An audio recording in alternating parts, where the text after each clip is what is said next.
Hey everyone, welcome back to Blue Ridge Silverhound. I figure while I'm getting my gloves on here, I wanted to take some time to address a viewer question regarding the toned Lincoln scents that we're beginning to see in pretty good quantity these days on eBay. And if you guys haven't checked it out, check out my Pocket Change Market Reports. I talk about at least one of them a week, but there always seems to be, let's see, in a 24-hour period, probably a dozen or two that have sold within that time period. And all of a sudden, they're just starting to come out more and more frequently. And I guess the real big question is, I mean, can you really trust these? Okay, and I will tell you, beyond a shadow of a doubt, that it's beginning to take on a modern art form.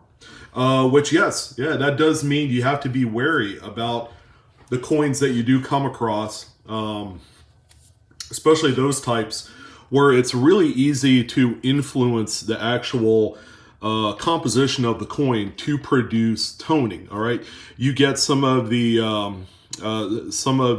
variables together, and you could certainly produce your own artificial toning, lickety split, within hours. To kind of recap some of those intangibles, heat is number one, which is why I see a lot of coins that come from the South. I live in California, so I've taken in a few collections over the years from places like Southern California, Arizona, those areas, and then work your way eastward. When you get to the East Coast, of course, you got that factor of the heat and humidity, all right, which are catalysts, in producing some of the toning that you see on coins today.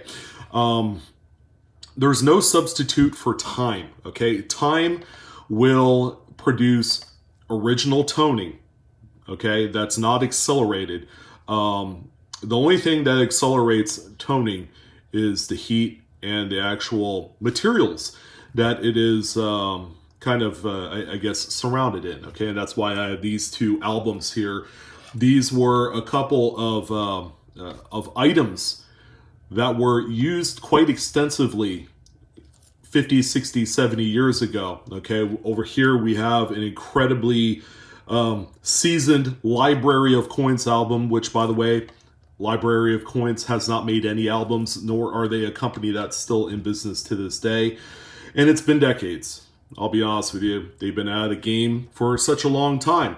Another one is the Whitman Bookshelf album. Now, there are other brands of albums that were produced over the years that you could replicate similar type of toning patterns just based off of the materials made in the books. These were not, and this is a term that we use in numismatics, these were not archival safe. Archival means the materials used to produce the album exhibits no sulfur, any sort of acidic type of chemicaling that will influence the appearance of coins. All right. Oftentimes you'll come across a collection like this, you're interested in buying it. You open it up and you see a lot of toned coins, and they're all toned too.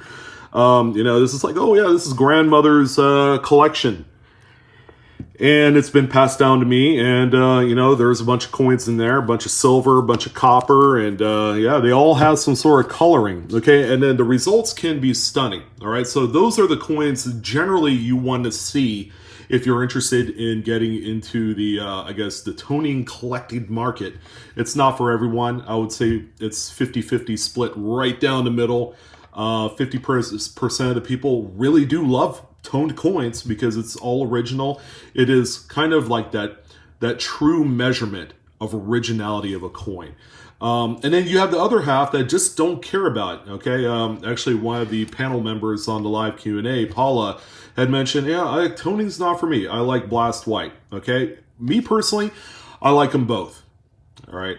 I think the toning really speaks more to the history, and there are certain coins, which I'll get to here in a second, that I feel like toning is one of those things that is acceptable and is most undoubtedly going to add a huge significant premium to those coins because of the history.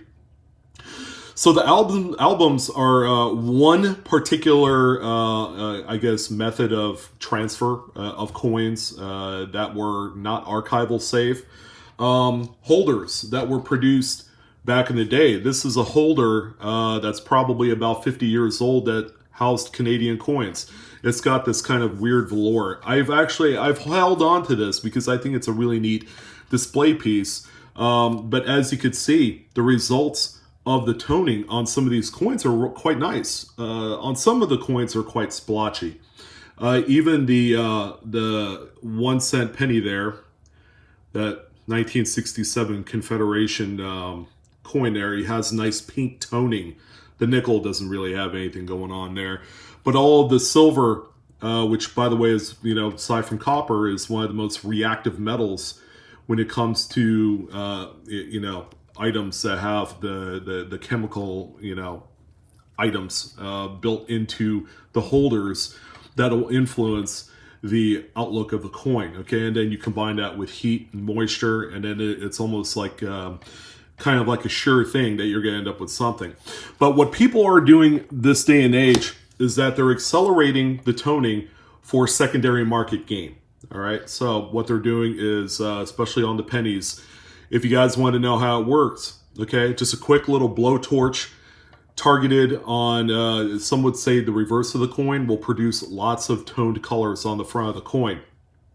And it's a process that takes literally minutes, okay? And then, that individual will produce a bunch of them, and then they'll go ahead and flip them on the secondary market, make about 15, 20 bucks a piece, and add, rinse, repeat, I suppose.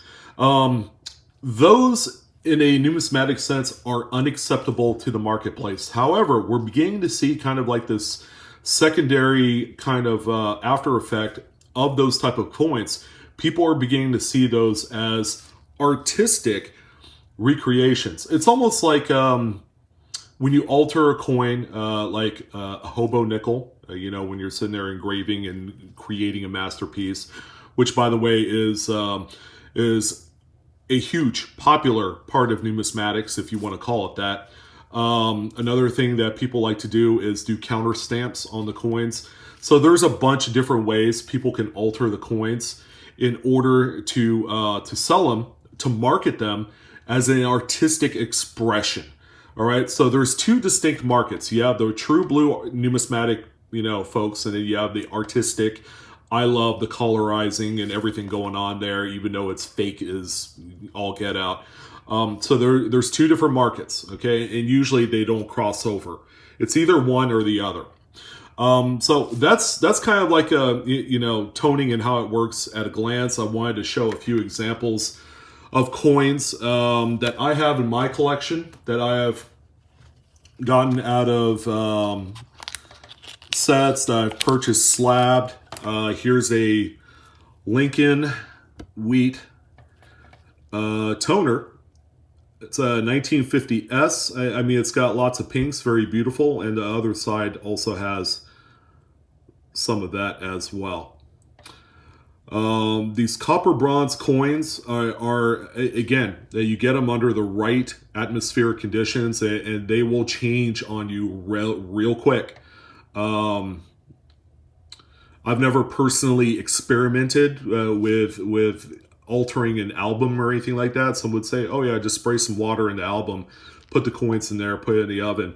I've heard just about everything over the last 25 years, and I've never practiced or done anything to alter or create artificial toning. It's just not my thing. I prefer the original, and I would never sell artificial tone coins. I mean, it'll be a cold day, that's for sure, before that even happens. So that one right there is a really nice example. That one was given to me by a patron.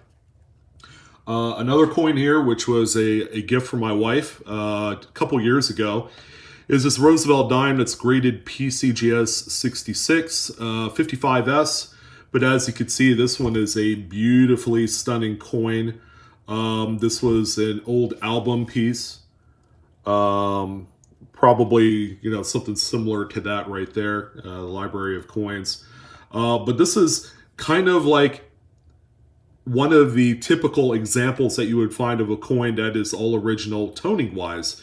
You have the correct color transition and progression of the toning, which is what you want to see. Generally, when toning begins, you begin with a light yellow, okay, and then you go from there, and then you just begin to blossom the various different color stages. You might see light blues. You'll see like sunset oranges and reds and pinks, and then it gets darker from there. And then when you get to like the darker like blues and browns, russet brown like a potato, that's where you're getting on the terminal side of toning. Okay, terminal just simply means it's beyond repair. Once it goes black, you can't go back, as far as the toning. Some would, for those of you that have attempted to dip darkened toned coins, all right, true testament, it's hard to get rid of. Even with that acid etched jewelry cleaner stuff, it's a heck of a process. It's not easy to get rid of, and you'll be doing more damage to the coin the longer that you have it exposed into the dip. All right, so those are a few coins that I wanted to show. Now, kind of the bulk of what I have left here is going to be graded coins. You've seen a few of these, but I figured, hey, why not? Let's go ahead and talk about more about how some of these happen. Now, what I love collecting are Morgan toners. Okay, like I had mentioned before, okay, there is like one particular coin that I feel like, if you could buy it toned, that's best, for the mere reason that a lot of these coins have been stored in canvas bags at the Fed Reserve Bank, in local credit unions, and First National banks of this and that, and they've just been sitting in a safe for many decades, up until the government decided to do the whole GSA disbursement, where they actually sold the coins in those big black holders, for however much they sold it for. It was probably like 30, 40 bucks or 50 bucks or whatever it is. But for many years, the coins were in the canvas bags, and the canvas bags were not archival safe. Okay, remember that word, archival? The method of manufacture for these bags, as a matter of fact, this bag here is pretty old. It was actually made by the Alabama Bag Company in Anniston, which I don't think they're around anymore. They've been long gone. But the way that these coins sit in the bag, if they are close enough in proximity to the actual canvas material, they will produce enough sulfur with the right amount of heat and just, the atmospheric conditions to produce some incredible toning. All right, and that's why that some of these stunningly beautiful coins have sold for probably 5 to 10 times their actual value relative to the grade. So this one right here, this is an 1881S. Take a look at the obverse. Some of the things that you'll see when it comes to legitimate toning is what they call the pull away. So you can see kind of like the white halo on one side of the stars here and the date. You can see kind of like that white pull away of the toning. That's always a marker for the correct kind of toning for the age. And plus it's in a holder. So, if it was artificial in nature, it'll put questionable color on the slab label. But this one was probably sitting directly close to the bag, pretty close to it, but not close enough to imprint what we call a textile toning pattern. I actually have an example of that where you get to see the actual graining and cross-hatching of the threads transfer onto the coin. So you actually have kind of like a threaded cross-hatch pattern, which is really cool. But anyways, this one was sitting right close. It didn't have another coin overlapping it to create kind of like a crescent type. All right, so this one right here, there was no folds where this one was sitting. No folds in the bag, kind of like what you see there. The fold will actually translate onto the coin as just a line or a void in the toning. All right, so that's that one right there. Here is the textile part right here. Now, the textile that you can see on here is going to be this line. You can see kind of like the crosshatch pattern. I don't know if you guys can see it under this lighting, but it comes across right here. And there you go. See it a little bit better. So the way that happened, only in that line right there, that spot, is you actually have a crease or a wrinkle in the bag that sits right up against the coin. So it has to literally touch the coin while it's settling in the bag over all those years to create the textiling. And then you'll have all of the residual toning outside of it produced as normal. All right. And then the spots where you see the white right here, that's the part of the coin that sits furthest away from the bag, or possibly you probably have a coin that was slightly angled right above it to help obscure some of the chemicaling on the coin as it's doing its toning process. So you probably had a coin that was sitting like such, not quite all the way down, because you would have a hard line or a crescent. So it's probably sitting like this far away in the bag. So that's how that works. And the back is completely blast white. All right, so this had no exposure whatsoever to the actual bag itself. All right, so here's a really neat one here. This is a 1883 CC. Carson City toners are always extremely desirable. But what we had here was we had a few coins overlapping each other to produce somewhat of a hard line. Now you have a little bit of a curve. So there was probably 2 coins overlapping. Like here's one here, and then another one was probably sitting like this. You could kind of see the double butt is what I call it. But you had those 2 coins sitting on top of each other. You had full exposure right here in proximity to the bag, like so, inside the bag. And that's where you got some of that sulfur transfer onto the coin. So we got that one right there. Pretty neat example. A fully involved toning on a CC Morgan are incredibly expensive. We're talking thousands of dollars. This one was reasonable, pretty close to what a normal 63 GSA coin would go for. We're going to save that one for last because it is such incredible looking coin. We have an 1884 This one is a really high grade Mint State 66. Beautiful coin. You got some of the light toning on the front. A little bit more kind of like the brownish type color. But on the reverse, you have fully involved toning. All right, and you notice it's a little bit splotchy, which is normal. You don't want to see like even colors. Albeit this Morgan is quite sweet. The higher grade of coin, the better the toning pattern would go. Now this one right here, there was probably some dead spots in the bag as far as like sulfur activities. So that's why you have kind of like the different like shades of color on this coin. But you can see like the pinks, the teal, you have plenty of yellow.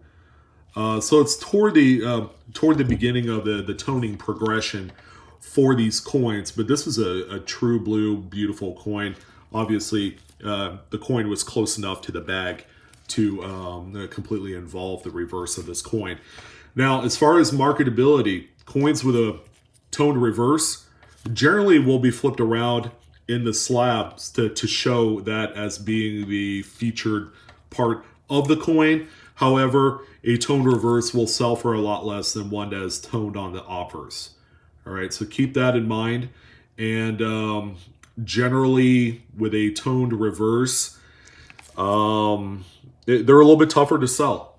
All right, so if you bought it in the hopes of trying to flip it later on, okay, keep in mind that the reverse tones are not as desirable as the obverse toning. And then finally, we're going to end it off on this one right here. So there's a lot to talk about this coin. This one right here, you can see the pull away toning in the date and the stars. All original, just a beautiful. I call this one the Sunset Blast because it just, think about the transition from when the sun goes down in the evening to darkness. Okay, so sun sets in the west, or east rather, and yeah, I don't know. Now I'm just making stuff up, but that I like to come up with little nicknames for the coins based off of their appearance. But this is such a beautiful coin. Okay, and this coin had full involvement toward the bag. The reverse is blast white, so there was a bunch of coins, overlapped on the back. Graders will assign toning some extra consideration.